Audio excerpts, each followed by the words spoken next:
Hello, good evening friends. চলে এসেছি নতুন একটা ভিডিও নিয়ে। আপনারা সবাই কেমন আছেন? আশা করি খুব ভালো আছেন। আর আমিও খুব ভালো আছি। অফিস থেকে ফিরেই আমার পেয়ে যায় প্রচণ্ড খিদে।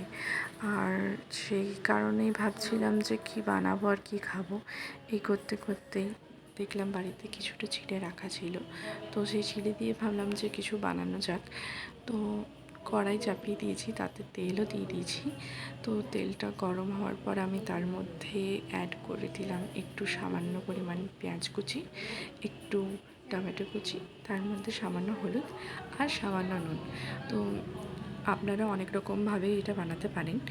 অনেকে অনেক রকম সবজি অ্যাড করে, আবার অনেকের অনেক রকম পদ্ধতি আছে, অনেক রকমভাবেই বানাই। তো আমি এটা জাস্ট সিম্পল একটা বানাতে চাইছিলাম, কারণ আমার প্রচণ্ড খিদে পেয়েছিল। তাই জন্য আমি জাস্ট টমেটো কুচি আর পেঁয়াজ কুচি দিয়েই আমি এটা বানিয়ে নিলাম। চিড়েটা দিয়ে সামান্য নেড়ে চেড়ে শুকনো করে আমি নামিয়ে নিলাম। তো আজকে আমার খাওয়ার রেডি। আর ভিডিওটাও আমি বেশি লম্বা করছি না, এখানে আমি আমার ভিডিওটা শেষ করছি। আপনাদের সঙ্গে দেখা হবে আমার পরের ভিডিওতে। তো যদি আমার ভিডিওটি ভালো লেগে থাকে তাহলে লাইক ও সাবস্ক্রাইব করে দেবেন।